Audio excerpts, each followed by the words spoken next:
안녕하세요. 저는 조하네스 버그 목장의 목자 지현진이고 연합사역으로는 관리부에서 교회 시설 관리를 섬기고 있습니다.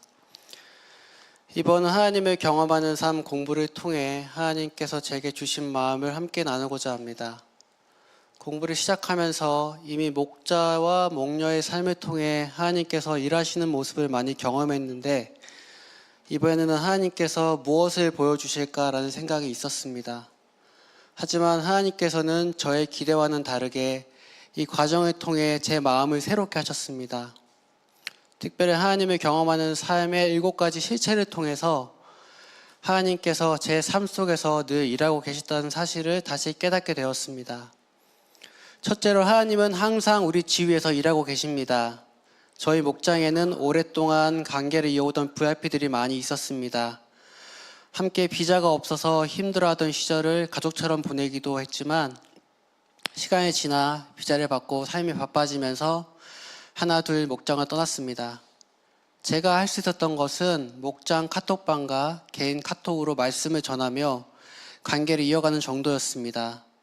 1년에 한 번, 길게는 2년에 한 번 만나 건면하기도 했지만 제 힘으로는 누구도 다시 돌아오게 할 수 없었습니다. 그러던 어느 날 한 VIP가 빅스비 음성 기능으로 다른 사람에게 전화를 걸려다가 우연히 저희 초원 목녀에게 전화를 연결하게 되는 일이 있었습니다. 이를 통해 가족 중 한 분이 많이 아프다는 사실을 알게 되었고 초원 식구들이 함께 간절히 기도했습니다.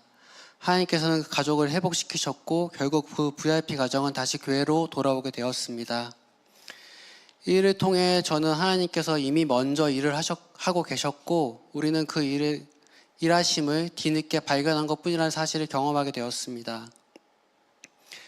둘째로 하나님은 우리와 실제적이고 지속적인 사랑의 관계를 원하십니다. 많은 사람들이 신앙생활을 하나님을 위해 열심히 일하는 것이라고만 생각합니다. 하지만 하나님께서 원하시는 것은 일꾼이 아니라 하나님과의 친밀한 관계를 맺는 자녀입니다. 제 어린 시절 아버지는 매일 새벽 5시면 저와 형을 깨우셨습니다. 함께 찬송을 부르고 성경을 읽으며 말씀을 나누는 시간이었습니다. 어린 마음에는 너무 힘들었습니다. 그런데 그 시간이 10년 가까이 이어지면서 제 삶의 영적 습관이 되었습니다. 지금도 새벽에 일어나는 것은 어렵지 않고 문제가 생겨서 하나님을 찾기보다 아침 인사를 드리러 하나님께 나아가는 것이 자연스러운 삶이 되었습니다. 이 시간을 통해 하나님은 먼저 관계를 원하시는 것을 깨달았습니다.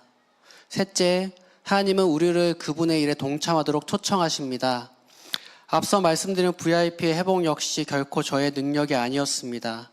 하나님께서 먼저 일하셨고 저희 초원 식구들은 그 부르심에 순종하며 기도했을 뿐입니다. 하나님께서는 이미 준비해 놓으신 일에 우리를 초청하시고 그 영광을 함께 누리게 하셨습니다. 넷째로 하나님은 성경과 기도, 교회와 환경을 통해 말씀하십니다. 목자로 섬기다 보면 솔직히 포기하고 싶은 순간들이 있었습니다.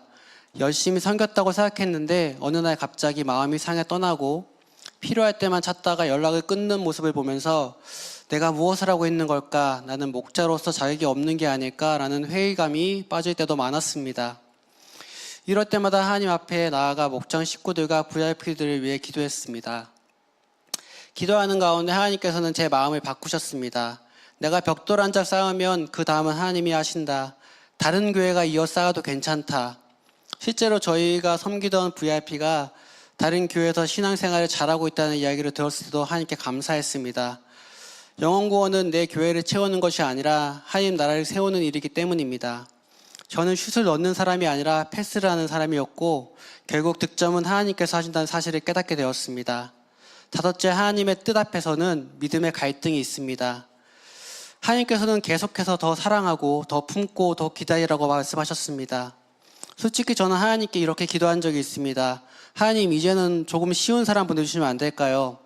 이미 차려진 밥상에 숟가락만 얹으면 안 될까요? 하지만 하나님께서는 늘 제 힘으로는 감당할 수 없는 사람들을 맡기셨습니다. 결국 저는 무릎 꿇고 이렇게 고백할 수밖에 없었습니다. 하나님, 제 힘으로 하려고 했습니다. 저는 할 수 없습니다. 도와주십시오. 그때만 하나님께서는 일하셨습니다. 여섯째, 하나님의 뜻을 따르기 위해서는 나 자신이 조정되어야 합니다. 공부하면서 가장 많이 했던 질문이 있습니다. 예수님이라면 어떻게 하셨을까? 하지만 현실에서는 예수님은 그렇게 하셨겠지만 저는 못합니다라고 고백이 더 많았습니다. 시간도 드리고 물질도 드리고 많이 양보했다고 생각했지만 하나님께서는 제 중심을 보게 하셨습니다. 제가 순종했다고 생각했던 것조차 사실은 하나님께서 이미 베푸신 은혜에 비하면 너무 작은 것이었습니다. 그동안 하나님의 놀라운 일들을 경험하고도 그것을 우연이라고 생각했던 제 교만을 회개하게 되었습니다.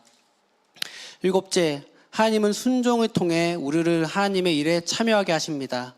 하나님은 순종의 발을 내딛기 전에는 기적을 보여주시지 않으십니다. 이번 공부를 통해서 이 말이 제 삶의 고백이 되었습니다.